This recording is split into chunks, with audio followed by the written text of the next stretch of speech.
Well, looks like it's time. Yeah, I've not yet mastered the art of walking on water, but if I do, you'll be the first to know because I'll have it on videotape. Um, well, let's take a look at Matthew chapter 10. This is an interesting thing that seems to have elements of the Mark and mission charge and of the apocalypse from Matthew 13 and all kinds of stuff. It's kind of a grab bag here. So let's take a look. Matthew 10:1. And he called to him his 12 disciples and gave them authority over unclean spirits to cast them out and to heal every disease and every infirmity. This strikes me, as I was saying last time, as almost like a comic book. And of course, I love comics and take them quite seriously, but the idea that he could not only could Jesus cast out demons, and in Matthew, every time he tries, it works, and there's loads and loads of them. Now he's giving them authority. It's like when Andy Taylor, sheriff of Mayberry, is going to be out of town, and so Barney deputizes some others, and now they have the authority to arrest people for jaywalking or moonshining or whatever. That's a matter of a socially sanctioned legal fiction, you might say. Had he not taken the oath, Otis Campbell wouldn't be out there in the street as a temporary deputy. How can Jesus give his authority over demons to these guys? It reminds me of an old Superman comic where he has to save the life of Lois Lane and by means of a blood transfusion, and that gives Lois the same powers Superman has, at least for a while. I mean, I don't know what the heck. It makes a kind of superficial sense, but this doesn't to me, unless you're simply thinking of Jesus as a God on earth. And maybe Matthew did, I don't know, but it seems, can you really picture this happening? As if he said, I'm going to give you guys the power to fly through the air. And oh man, this is great. Watch out for that airplane. It just seems to me obviously legendary and fictional. But again, this isn't a saying or even a specific story, right? It's a kind of well, not a summary statement because the exorcisms haven't happened yet, but it's that sort of thing, a generality rather than a particular case or a particular scene. So now who we talking about here? Here is Matthew's list of the 12, obviously borrowed from Mark, but with an interesting difference in verse 2. The names of the 12 apostles are these. First Tom, then Dick, then Harry. No, well, wait a minute. Sorry, I guess I was reading the Living Bible there. First Simon, who is called Peter, and Andrew, his brother. James, the son of Zebedee, and John, his brother. Philip and Bartholomew. The first time I ever ran across that name was in a Dr. Seuss book, right? The thing with the guy's taking off one hat after another. As soon as he gets rid of one, another one pops up, and this is Bartholomew Cubbins. Back then I had no idea that this was a biblical name. And you ever stop to break it down? It actually is a Hellenistic name, Hellenistic Jewish, because Bar, son of Ptolemy. It stems from when Jews continued for a long time to live in Alexandria, part of the Ptolemaic Empire, right? So, in fact, in my translations, I just render it Bar Ptolemy. Anyway, trivia, I guess. Thomas and Matthew, the tax collector. Huh? Remember, Matthew has combined two Markan characters. Matthew, the disciple with no real description, no characterization, and Levi, the tax collector. Never is there an explanation like Levi also called Matthew, or Matthew also called Levi. No, he's just taken the story of Levi, kicked Levi out of it, and implicitly stapled it on to Matthew. Why waste a good calling story on a non-disciple? Well, that's the way the evangelist Matthew must have been thinking. James, the son of Alphaeus, and Thaddeus. Now, this is an interesting bit of textual history. Some manuscripts have Lebbaeus, or a harmonization. Lebbaeus called Thaddeus. That's obviously a scribe trying to harmonize different manuscript traditions. You don't often hear of the Apostle Lebbaeus.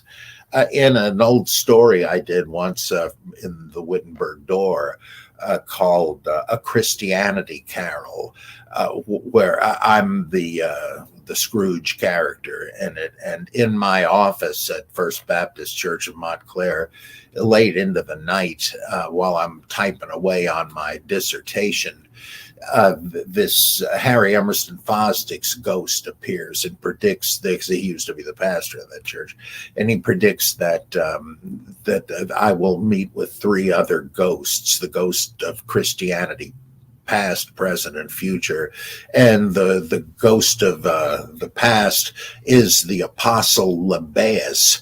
And I say, Apostle Lebbaeus? And he says, well, I occur only in a few manuscripts, but I guess that's the breaks. Anyway, I remembered him. Okay, Simon the Canaanian, which is misleading. I mean, it's not a mistake, but you have to know that this translates an Aramaic word that's equivalent to zealot. So it's really Simon the Zealot, or as the King James has it elsewhere, Simon Zelotes. Well, anyway, finally, and Judas Iscariot, who betrayed him. And I believe I said this in connection with Mark, but a reminder won't hurt. Iscariot may well simply mean the betrayer, or literally the false one. And since the reader may not know that, Mark, Matthew, and the others say, who betrayed him? You know the betrayer. But as you recall, there's a couple of other very likely explanations. It could mean Judas from the village, the man of the village, the man of Kerioth. That means village of. Why don't they say what village? But could mean that. But everybody's favorite appears to be the theory that it means the Sicarius. That was a dagger that you could easily carry around on your wrist, under your sleeve, if you wanted to assassinate some collaborator. And there were such people. And so had he been one of them? And therefore, you got to ask if the guy in line before him, Simon the Zealot, was a member of the Zealot Party of Revolutionaries. Could be. Boy, fascinating. Okay, but back to the action. Verse 5, these 12 Jesus sent out, charging them, go nowhere among the Gentiles and enter no town of the Samaritans, but go rather to the lost sheep of the house of Israel. Now that's interesting. How do you square that with the Great Commission at the end of Matthew, where you're supposed to go to all the nations, the te ethne, the Gentiles? I'll get to that in a second. There's a really interesting issue here. And preach as you go, saying, the kingdom of heaven is at hand. Heal the sick, raise the dead, cleanse lepers, cast out demons. All the stuff Jesus does, right? These guys are little Jesuses, deputy Jesuses. And that kind of implies that the reader is to consider himself that way. Did they actually think that their ordained, if you will, missionaries had these superpowers? I mean, if you can accept the idea that Jesus was the Son of God, well, it's sort of like Superman from Krypton. Yeah, he has reason to, he might be expected as an alien to have super abilities that Earthlings don't have. But could he just say, "Hey, Jimmy, Perry, I'm enabling you"? It's the same thing we had a moment ago, right? He can you picture him saying, I got a lot of enemies here. There's Brainiac and Doomsday and Lex Luthor, it's really keeping me too busy. Would you guys mind if I gave you superpowers so you could fight them? It just seems, again, sort of fictive. But of course, plenty of religious functionaries have thought they did have the power to cast out demons and at least try to heal people. Anyway, you received without pay, give without pay. Well, it's kind of interesting. That reminds me of the stories where Jesus is condemned for healing on the Sabbath, but he's not asking for pay for it. And so that sort of means it's not work forbidden on the Sabbath. Well, same thing. Don't go charging for your services. That would certainly make them look like con men, even if they could somehow do it or pull off the pretense that they were. But if you're doing it without any financial motivation, people are going to say, well, I guess they're serious. I guess they're sincere. Ooh, let's see. Verse 9, take no gold, nor silver, nor copper in your belts. You might have a money belt, but if you didn't, you would have a sash. And if you had coins, you could twist the sash around to hold the coins in place. Well, don't do it. No bag for your journey, nor 2 tunics. It's your basic garment, kind of underwear, not counting your cloak, right? So you can't even take a change of clothes. Yeah, it's like you could tell the apostles are on their way by the smell, I guess. Anyhow, nor sandals. Well, you got to go barefoot? Well, yeah, okay. Nor a staff. Now, what would that be for? I guess, I'm asking an elementary question, but it might be to hold yourself up. I got to walk with a cane. And if you're having to go uphill and so on, you might need it. But also it might mean that you're defenseless. You're not taking a staff to club would-be muggers. And that's interesting because the point in all these things is to trust God to provide. And how's he going to do that? Well, it says right here, for the laborer deserves his food. And whatever town or village you enter, find out who is worthy in it and stay with him until you depart. So he's going to, the people you preach to, if you can find somebody who's hospitable and sympathetic to your message and will put you up, and you're going to see why it would be worth their while, then they'll provide for you. They can see you doing this like St. Francis of Assisi, right? You're doing this out of the goodness of your heart. You're not taking any money for it, so they figure, well, look, let me help out here, and so you don't just shoot in the dark, right? You ask around, who in town would you say is honest and hospitable? Because I'm without means. I mean to stay here for a little bit. Do you know anybody that might have a spare room? Oh yeah, old Diogenes over there. Ask him. I bet you'd have good luck there. So yeah, surely you will, he says, and they will. They are the means by which God will see to your needs. And as we'll see in chapter 25, if they don't, they're in big trouble. Okay. So don't go around doing trick or treating to different houses. Stay with the one person the whole time. As you enter the house of such a person, salute it. And it's like, well, what you do it is blessing it, really, right? And that's not just a nice sentiment. It means it's a guarantee of divine protection. Because look what comes next in 13. Wait, is that right? Yeah, 13. And if the house is worthy, if the occupants are worthy, right, let your peace come upon it. But if it turns out not to be worthy, let your peace return to you. So as long as you're there, they believe that God would protect the place from burglars and so forth, because you're there and God will protect you so they get the benefit of it.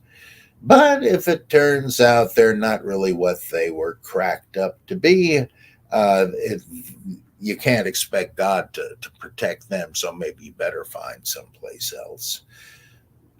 14, and if anyone will not receive you, or as I translated, welcome you, or listen to your words, shake off the dust from your feet as you leave that house or town. Truly, I say to you, it shall be more tolerable on the day of judgment for the land of Sodom and Gomorrah than for that town. What it doesn't go on to say is, well, suppose there's a mixed reception. Is God going to pick out all the individuals who just laughed you off and slammed the door in your face and give it to them? How? Is he going to kick them all out of the town and nuke them there? I don't know, but at any rate, it's significant that in the punchline here, he says that town who doesn't welcome you is damned. And keep that in mind when we get to the sheep and the goats business in chapter 25, I think, where the nations are sorted out before the throne of the Son of Man. And he puts the nations, not just the individuals, but the nations in two groups. Those the goats and the sheep. The goats are those that laughed off the gospel. Another bunch of fanatics. Kick them out of town. We're not welcome here. Well, okay, but I got to warn you, you just sealed your own doom. You sure you want to do this? And then the other, the sheep, they're the ones where everybody said, hey, this sounds great. Let's all get on board with this and repent if he's right. And the axe is going to fall. What say, let's all get ready for it. So it's collectivities that are being judged wicked or righteous based on their response to gospel missionaries, right? And you are going to get some hostility, he says in verse 16. Behold, I send you out as sheep in the midst of wolves. So this is, you got to watch your behind, right? There are going to be people looking out for you to do you ill. I mean, you're defenseless. You have no money, so you're in a way. I mean, why would they rob you if you've got no money? Of course, they won't know that immediately, but they may attack you, and that may happen. So be careful. In other words. And this is one of our favorite verses here in Wise as a Serpent. So be wise as serpents and innocent as doves. So it may take some strategizing and certainly some awareness on your part to avoid depredation by bad folks on the way. But let's not go overboard and start sneaking and using underhanded tactics in some way. and chiefly by lying about your faith. Maybe, hey, are you one of those nuisances that come jerks for Jesus that come around making trouble? Oh, no, not me. No, you got the wrong guy. In other words, don't be like Peter. Don't lie to get yourself out of a bind. Beware of men, and now we seem to go from the immediate journey of the disciples and what challenges they may face to the readers for whom Matthew is obviously written, a later generation of people that are taking up this occupation as itinerant missionaries.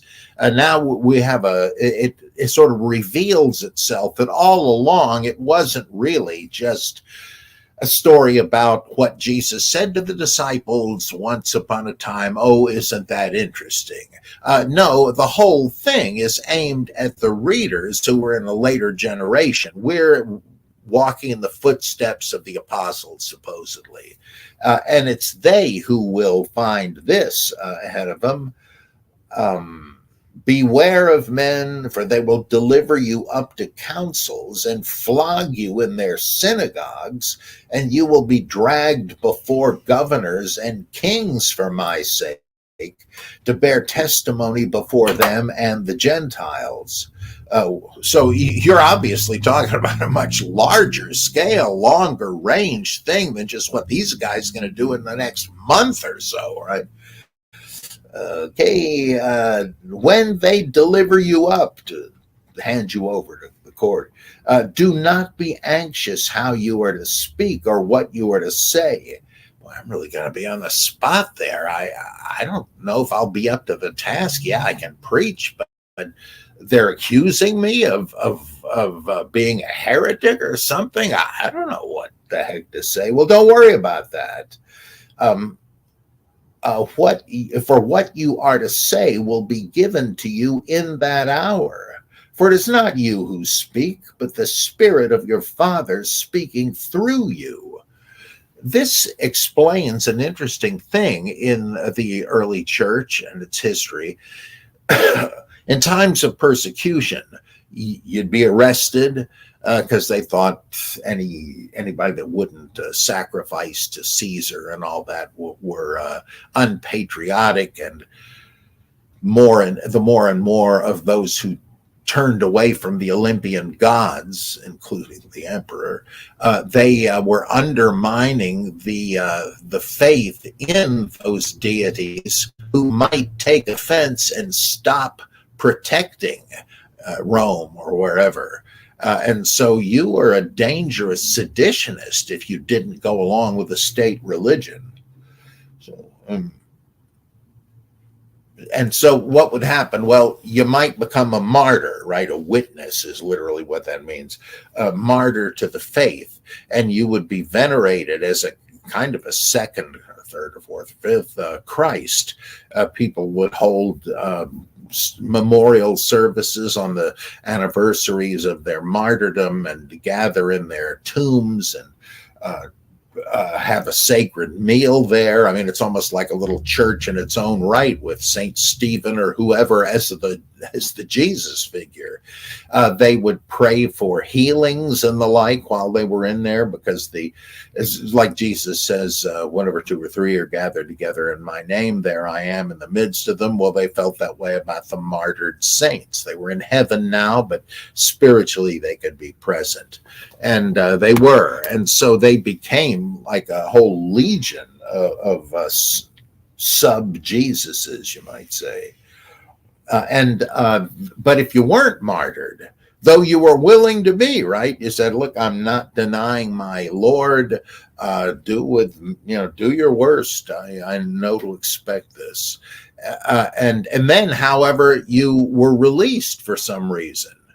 The fact that you were nearly a martyr and were willing to go through with it gave you a whole lot of clout.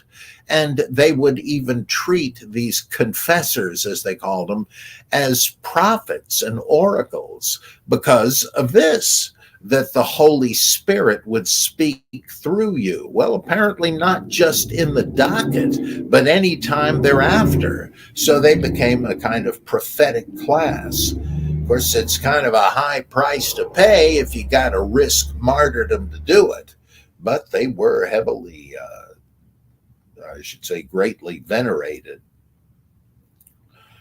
Okay, now things are going to get bad in that time of persecution. How would you be delivered up to the authorities? Well, that'll happen because in verse 21, brother will deliver up brother to death, and the father his child, and children will rise against parents and have them put to death.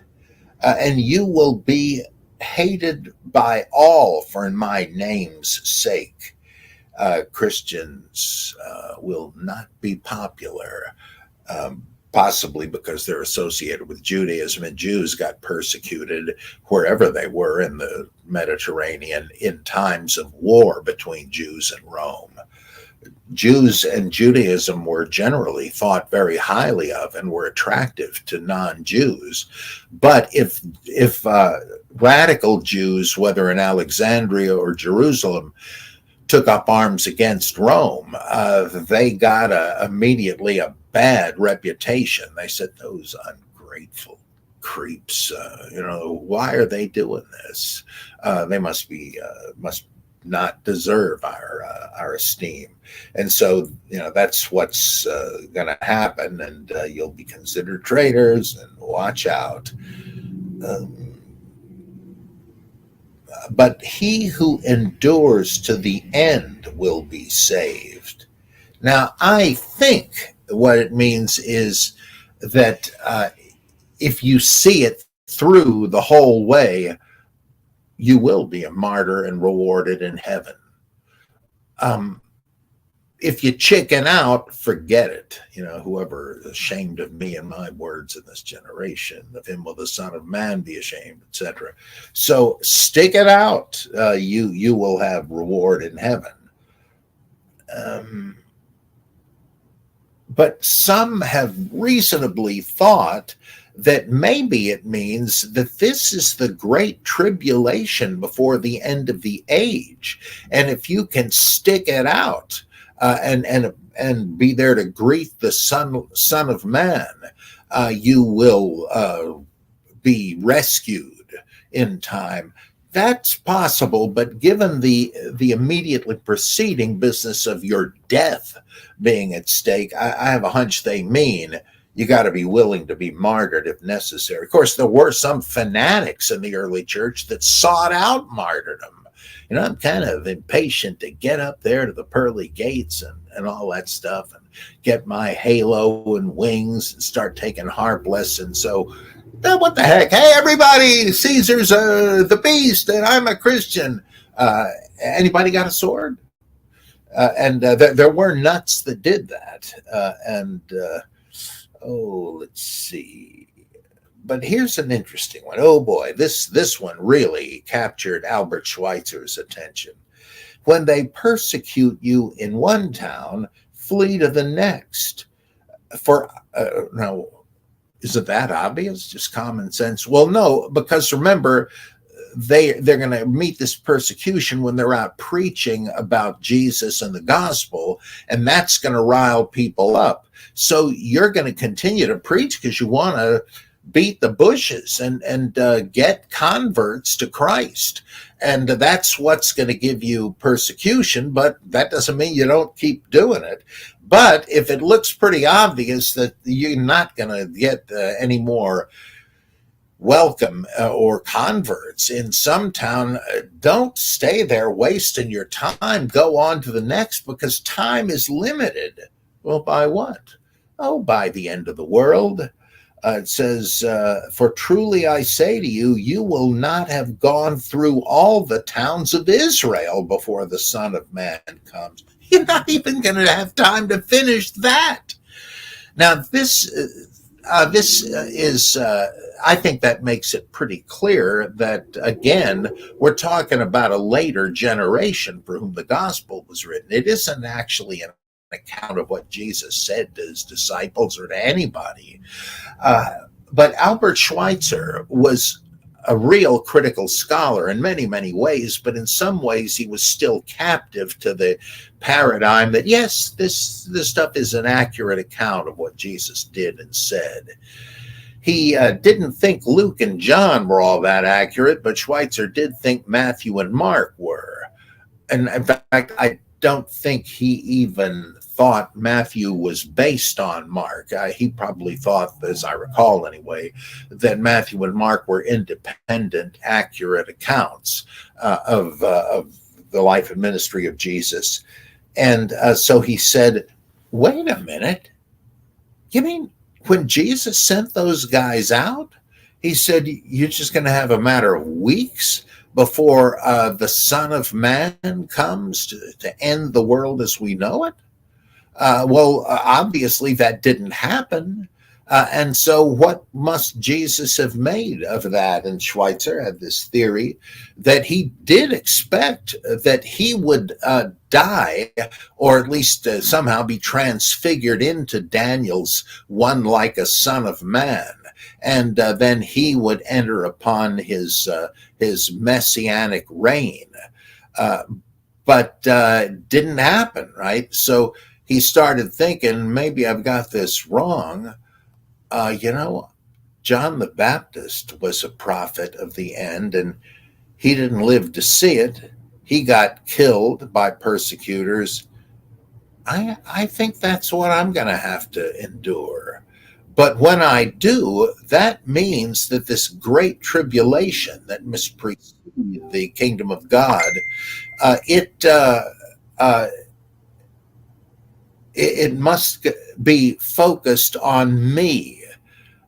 God will allow me to take it on my shoulders like an Atlas kind of, and I will die and suffer, but I'll then rise from the dead and be transfigured into this heavenly supernatural being. Yeah, that's it. But as of this point, he thought, oh, it's going to be any time. I'm just marking the days off on my calendar. And this comes up too in just one second here. I'm getting a message. Well, okay, let's go back to where we were. Oh boy.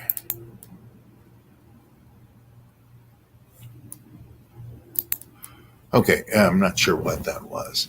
Thought we had a question, but then this is being pre-recorded, so I guess that can't be. I think that if he'd lived a little later, when criticism had proceeded a bit further, Schweitzer wouldn't have thought that. And what I think is to be made of this one is the Great Commission of Jewish Christians in Matthew's home church at Antioch, and that their policy was just like that of the Jerusalem apostles in Acts chapter 11. When they hear Peter has gone to preach to a Gentile, a Roman centurion, they say, what, are you crazy? We don't preach to them. God will take care of them at the end.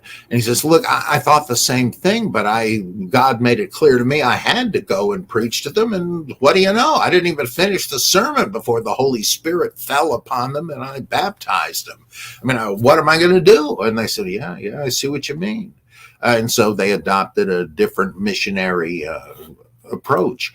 That's what's going on here. You have I might say, not so great commission of Jewish Christianity, and Matthew has this and the Great Commission in chapter 28, where it explicitly says to do the opposite, go among the Gentiles and preach and so forth. That was their agenda, and there were different factions in the church at Antioch. Strict Jewish Christians, more moderate ones. That'd be the James faction, the Peter faction, and then the Paul faction, who embraced the Gentile mission. And if there was to be one teaching manual that anybody in that church could use, well, of course, it's going to be a compromised document that incorporates everybody's favorite opinion. Of course, that sets them up for endless, irresolvable debates, right? Because everybody can quote their favorite part of it and they're right. You don't have to twist the text to come up with these very different viewpoints. So I think that's what's going on here. It's just a kind of a problem that the editorial philosophy creates. If you were tuned in like Matthew, if you understood where this came from, you would say, oh yeah, here's one version of it. These are the marching orders for Jewish Christian missionaries, but here are the orders for the more moderate group of Jewish Christians. And so, each can read the other and say, well, the other one's not my business. Okay. And the Son of Man coming, of course, that's a Danielic reference. They're talking about the one like a Son of Man, whether or not that's Jesus, right? Okay, verse 24, a disciple is not above his teacher, nor a servant or slave above his master. It is enough for the disciple to be like his teacher, and the servant like his master. So don't get too big for your britches. In fact, how can you advance beyond your teacher if you're dependent on what the teacher says? Well, that's kind of debatable. I think that those who were disciples of Albert Schweitzer as New Testament critics did eventually come up with superior insights. But I don't know, is this a self-serving thing? Hey, don't think you're going to get better than me. I think of Mormonism, where Joseph Smith was the prophet, but then other people decided it wouldn't be too bad to be a prophet themselves and started announcing, well, like Joseph, I came up with these new revelations. Oh, no, you didn't. Here's your hat. What's your hurry? And of course, here's your hat. You're going to need it to look into it with the seer stone to get further revelation, since that's how Smith got them. Just, oh boy, what a tangent pursuer. If they have called the master of vows Beelzebul, how much more will they malign those of his household? In a way, that sentiment underlies the whole thing. You're going to be doing what I did. You're going to carry on my work, and so you're going to get the same kind of opposition I did. Remember that thing about the cast out demons by Beelzebul? Well, naturally, you're going to hear the same thing if you're doing the same thing. So, 26, have no fear of them, for nothing is covered that will not be revealed, nor hidden that will not be known. Well, now, what's the relevance of that in this context? What's the secret? I'm not quite sure. It seems to me we really have a whole other discourse tacked on here. Remember, all the Gospels are patchworks. What I tell you in the dark, utter in the light, and what you hear whispered, proclaim upon the housetops. So maybe it means I'm giving you private instruction, but don't hesitate to tell it far and wide. However, I see another possibility here. This sounds to me like one of those claims, like, at the end of Mark, where the young man at the tomb tells the women, go tell Peter and the others he's not here, he's risen, he's going to meet you in Galilee. And they're so freaked out that they say, I'm not saying a thing to anybody unless they think I'm insane, which I may be. So they just leave and apparently don't do what he said to do. The theory, and I just feel sure this is correct, is that how would anybody know this if they didn't tell anybody, right? How would Mark know this? Well, it's because he made it up. That's why. And why did he make it up? Because this empty tomb story was his creation. He knew nobody had ever heard of it. So they're going to say, wait a minute, son. I've been a Christian for decades now. How come I never heard this before? You sure you're not making it up? No, certainly I'm not making it up. You see, the women that heard it didn't tell it, so it got out some other way. Well, all right. The same thing here, I think. If they are saying things in the name of Jesus that Jesus really didn't say, this is a way of saying, oh, yes, he did. It may not sound familiar to you, but that's because he told us in private. But of course, you don't teach things in private that you don't expect to be spread abroad. Why would you instruct somebody in it if you don't want them to pass it on? And so this, I think, was a kind of a cloak for manufacturing new sayings and attributing them to Jesus. Oh, yeah, you've never heard it, but he said it all right to the disciples in private. I mean, this is the big Gnostic claim, right? What, the archons, the demiurge? What the hell? What are you talking about? This has nothing to do with Jesus, the prophet from Galilee. Oh, yes, it does. He just didn't tell everybody at the time, just the inner circle, just the elite, and we're their successors. And now we're letting you know, but you're lucky. Well, like Jesus says in Mark on another occasion, a lot of people wanted to see what you are seeing now and to hear what you're hearing, but tough luck for them. But you're in a privileged position. So yeah, a lot of people would love to have known what I'm saying before now, but I'm afraid I wasn't at liberty to share it. But now, the statute of limitations is up, and I can tell you, it does sound strange, but it really did come from Jesus. Oh, okay. Oh boy. Okay. Well, we get back to persecution. 28, do not fear those who kill the body, but cannot kill the soul. Rather, fear him who can destroy both soul and body in Gehenna, the fiery hell. So pretty good reason not to chicken out, right? I don't want my body destroyed by these persecutors, and maybe I'll just give up this whole thing. You're not doing yourself any favor there, Mr. Chicken, because you are an apostate then. You're going to get it at the final judgment. Better to yield up the physical body because if you don't, if you don't do that because you're a coward, I don't want to die. Well, you're going to die big time at the day of judgment, because not only will you have lost your body after all, as everybody does when they die, but you're also going to hell. What a pleasant prospect. So it's up to you. It's in your interest to be willing to be martyred. Look at the long-term picture. So, a very Epicurean statement, deferred gratification.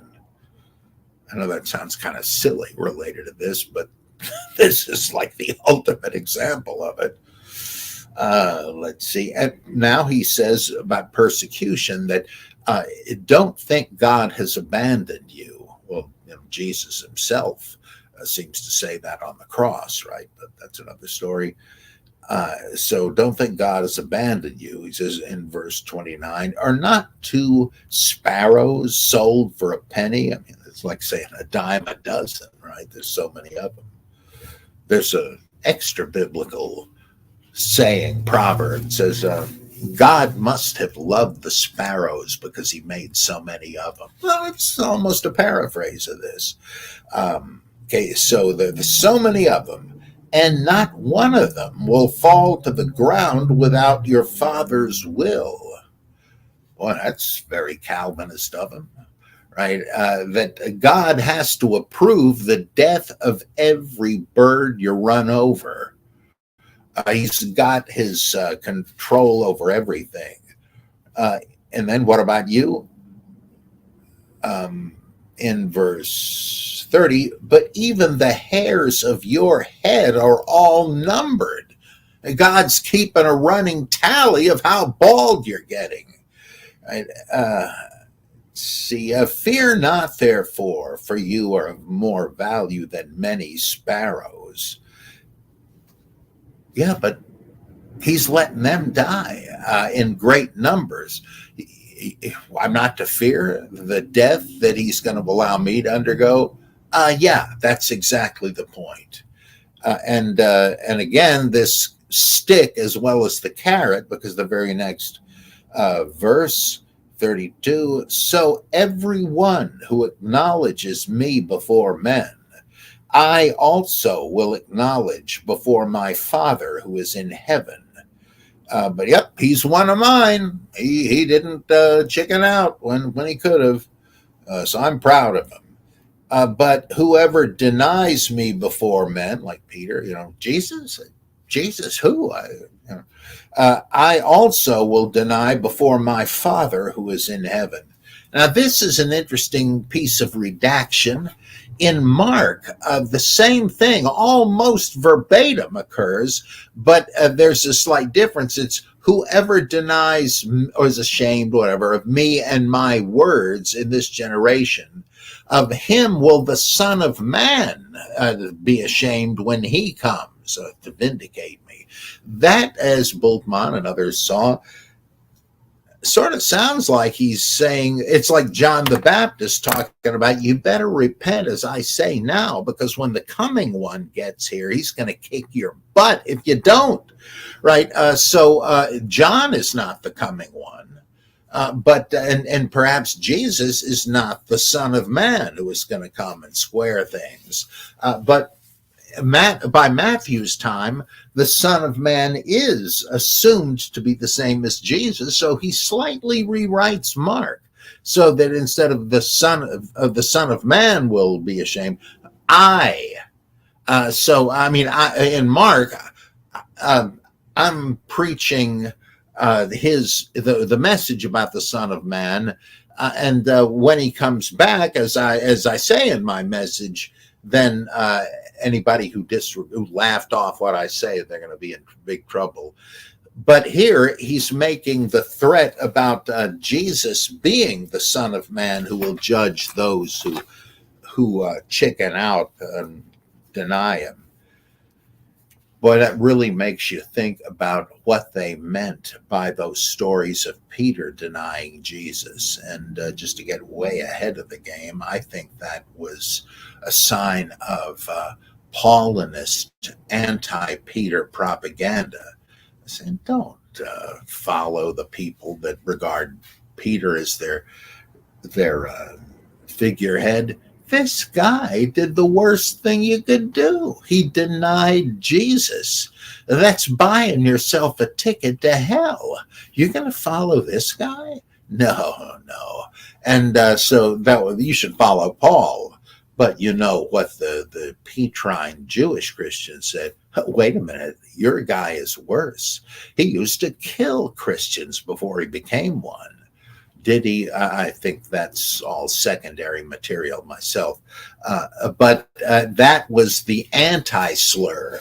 It's just like in political campaigns. They run out of true bad stuff to say about their opponents, so they start making it up. So that's what I think that was. But anyway, we are jumping the gun. In 34, boy, a lot of people don't like this one. Do not think that I have come to bring peace on earth. I have not come to bring peace, but a sword. For I have come to set a man against his father, and a daughter against her mother, and a daughter-in-law against her mother-in-law. And a man's foes will be those of his own household. Well, you already know that, right? Because he said people will members of the same family will rat them out to if they hold faith in Jesus. The family members who don't will say, that's thought crime, that's treason. Well, here you go. I happen to have some in my house. Take them. I'm happy to be rid of them. Pretty terrible. Well, that's what he's talking about here. Yeah. This is your allegiance within a family to me when not everybody has the same faith. That's going to occasion persecution. I mean, it's pretty serious when Orthodox Jews hold funerals for living kin who leave Judaism, right? They're just saying, I'm sorry, we can't have anything to do with you anymore. Shunning, right? Then Jehovah's Witnesses do that too, and no doubt others. But here they're saying that in this terrible time of tribulation, when it's so dangerous, well, if they find out, if you're not one of these Jesus freaks, and some of your family are, they may hear about them and come knocking and say, well, you must be into this too. Come on. Oh, no. You're getting martyred when you're not even a believer. I think that's what's going on here. And people will be turning in their relatives because they don't want to be numbered among the transgressors, shall we say. Okay. And this is why. You also have this come up in 1 Corinthians 7. If you have an interfaith marriage, as we call it, the one spouse embraces Christianity and Jesus, but the other is a devout Mithraist or something. That you could live and let live, but that may not work, Paul says. And if your partner just cannot countenance your effrontery for repudiating his and probably his ancestors' religion, says you're humiliating me, you're dishonoring me by rejecting the faith of our fathers, right? So get out of here. Well, if it comes to that, Paul says you can't really patch that up. So here's an exception to the no divorce business. In that case, what are you going to do? Go ahead and remarry, but it better be a Christian this time. But you see, that's the same thinking. I can't put up with this. Wait, you've joined what religion? And it's like today when trans people say, Mom, Dad, I'm no longer your son, I'm your daughter, or vice versa. They may be bigots, but they may say, look, I just cannot deal with that. I'm afraid you're going to have to find somewhere to live. I cannot bring myself to call you a she when you're a he, and I think you're just pretending to be a she. I just can't put up with that. I'm sorry. And that's a little bit milder, but you can see the problem here with religion. Suppose you come in and say, hey, Mom, Dad, I'm a Moonie or something. That happened to plenty of them, right? Look, sorry, out. So imagine it in a time of actual persecution. Okay. And this goes naturally right into verse 37. He who loves father or mother more than me is not worthy of me. And he who loves son or daughter more than me is not worthy of me. So you may have to make that choice. Son, if you're going to continue living here, you got to return to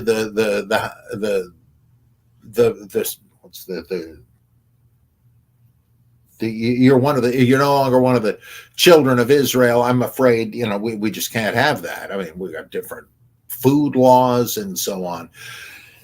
You're out of here. Well, you might be tempted to say, that's too much for me. I don't want to be alienated from my family. Okay, I'll just drop this new thing. I just can't lose you.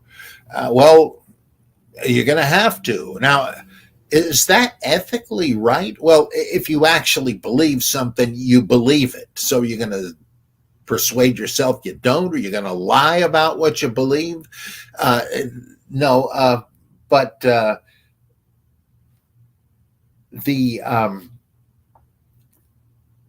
the point is, if you do believe in it and you say, "Okay, I'll drop that," you're committing apostasy. You are loving your parents, your siblings more than Jesus. That's not just stubbornness exactly. That's going against your convictions. There's a great story that really illustrates this. Tertullian or somebody, they're not really sure, wrote something in the late second century called The Martyrdom of Perpetua and Felicitas. Perpetua was a young woman from a noble family in Rome, and Felicitas was her maid. Well, both of them happened to convert to Christianity, and it was illegal at the time. And so she gets ratted out, and they jail her, and she's pregnant, it turns out. And so she's about to be thrown into the arena to be ripped apart by the hungry beasts.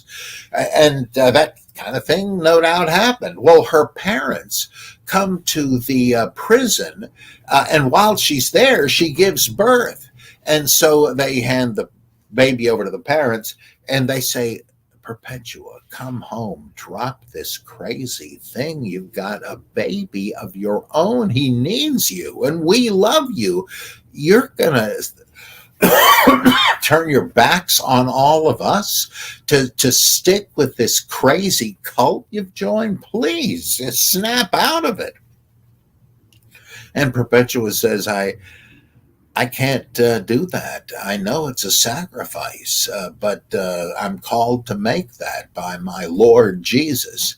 And indeed, she does go ahead and get martyred, devoured, and so forth. But she's happy to do it for the sake of Christ. Boy, you know, the sincerity thing does mean a lot. You've got to admire that courage, but if you don't share that faith, you view it as fanatical, and it's difficult to sympathize with it. And if you're not a member of the religion that says, yeah, you ought to love Jesus or Reverend Moon or whatever more than your family and kiss them goodbye if you have to, you do have to wonder, is that really the leaders of the cult acting in self-interest? Hey, we can't afford to lose any members. And so don't listen to your parents if they try to deprogram you. Well, even that can be sincere. Presumably, they truly believe that you'll lose your salvation if you renounce your faith. But people have different motives, mixed ones sometimes. I try, and I urge others to try as they read the Bible, to look at it from different sides.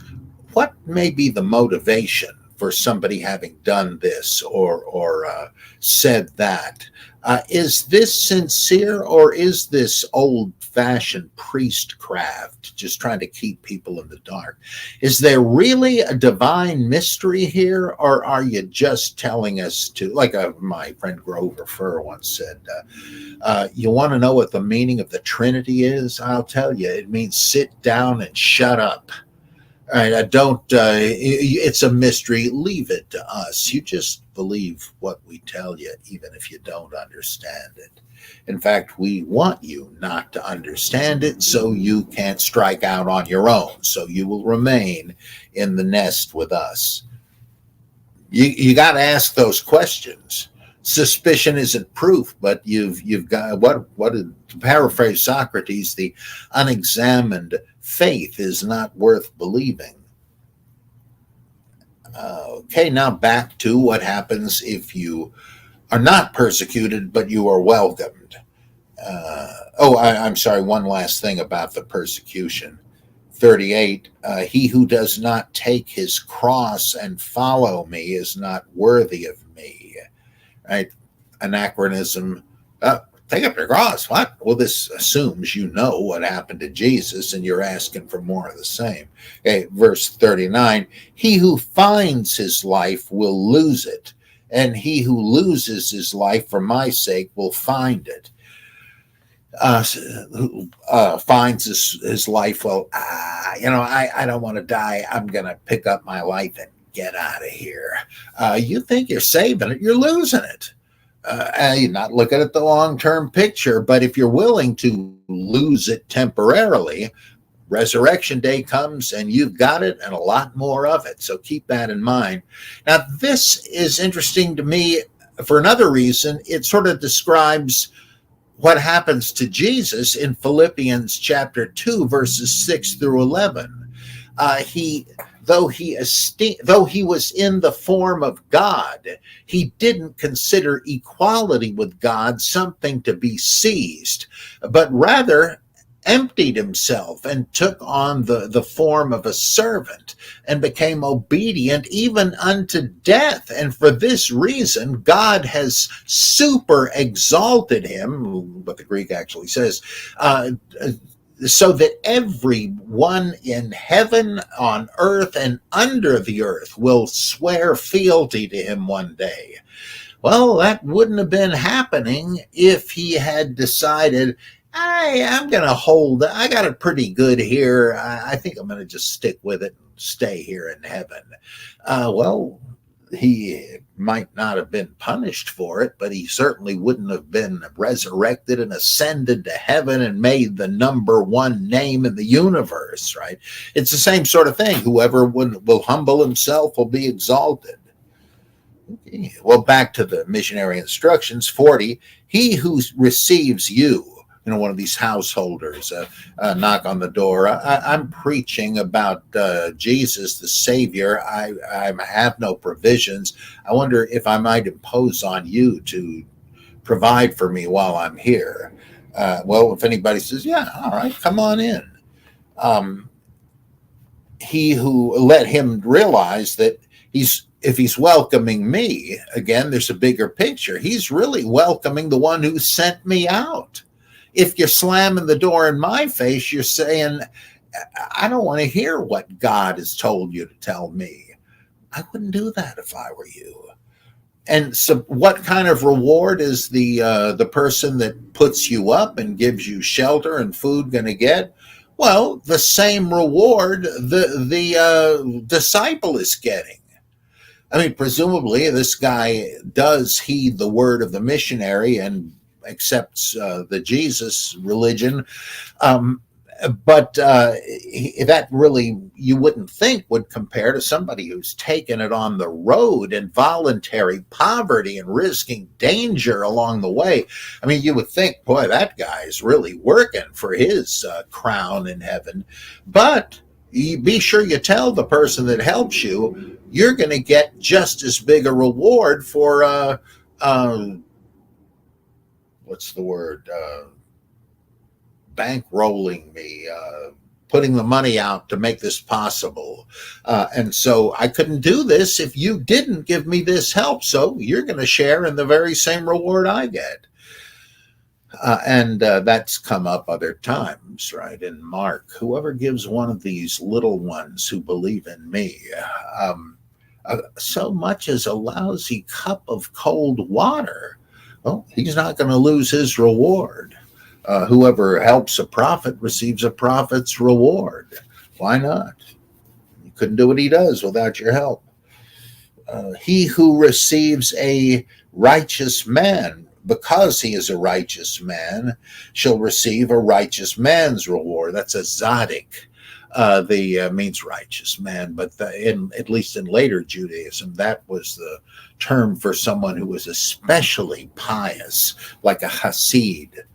And if they come to your door and say, look, I have no means of support here, would you put me up for a bit? My name's the Baal Shem Tov. It would be an honor to have you right this way. Well, that you'll receive the same reward God's going to give to him. Yeah, well, here we go. I forgot. I thought this was only in Mark. Whoever gives to one of these little ones even a cup of cold water because he is a disciple, truly I say to you, he shall not lose his reward. And this, just like the other day when I mentioned this reminds me so much of Buddhist monks. Right? They to do what they have to do to change their whole outlook and to extinguish desire.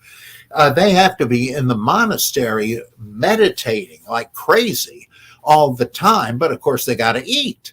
Well, in Christian monasteries, of course, they would have gardens, so you would somebody be raising the food on site. But some did this too, and so the Buddhists would occasionally go, as I call it, trick or treating from house to house with a begging bowl saying, here's your chance to get some good karma for yourself. Would you mind sharing your food with me? Oh, I'm happy to do it.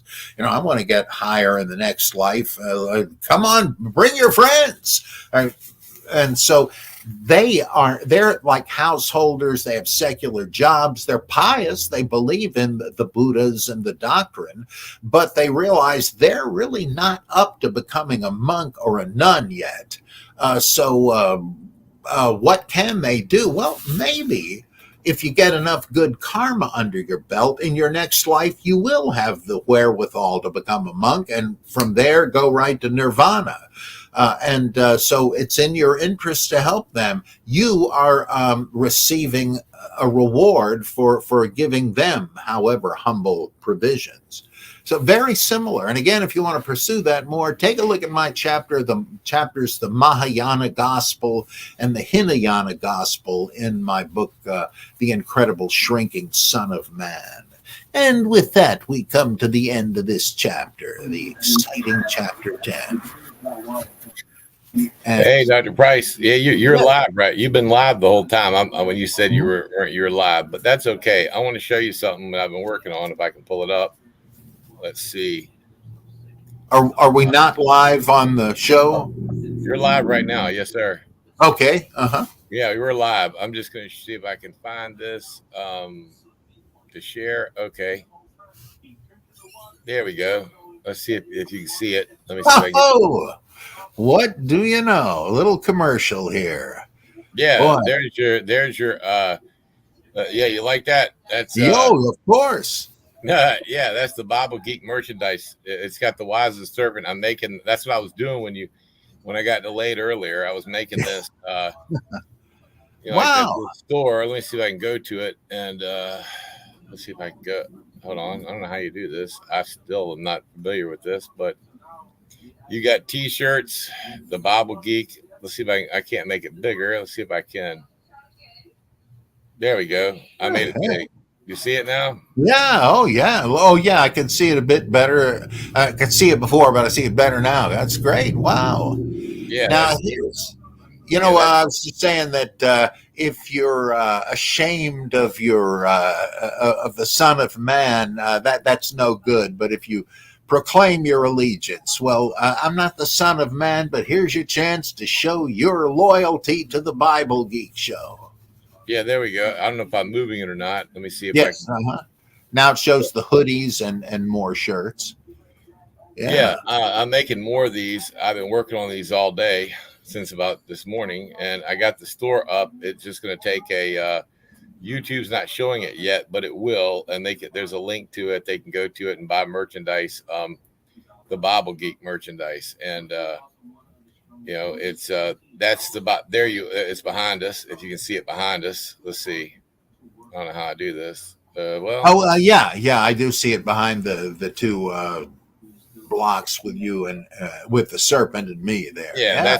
But they can go to the store here and let's see, remove that. Okay, and let's see if I can get rid of that. I don't know how to do it. Okay, stop screen. Okay, we're back. Yeah, they can go there and they can buy T-shirts.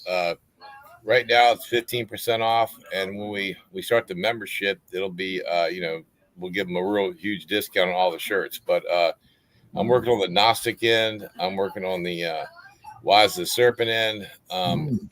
And it took me like an hour to design that shirt, and that's why I got kind of the time lost when you called me. I'm like, wait a minute, I'm in here working these shirts. But No, everybody out there, yeah, you can comment or question right now. I mean, if you want to, we are live. Does anyone have any questions for Dr. Price? Go ahead. Yep. Love to deal with them. Yeah, it's we have a few viewers here right now, but we'll have more later as they get off work. This is usually on this day here. Let's see what it is. It is Friday, and Friday people are typically not tuned in during the day, but they're going to be watching this as they come home. And tune into the Bible Geek this evening. I don't see any questions, so let's go ahead and run the promo. No, I'm just kidding. Anyone out there needs to subscribe now, please. Here we go. Thank you for watching today. Have a great day. Yeah, you bet.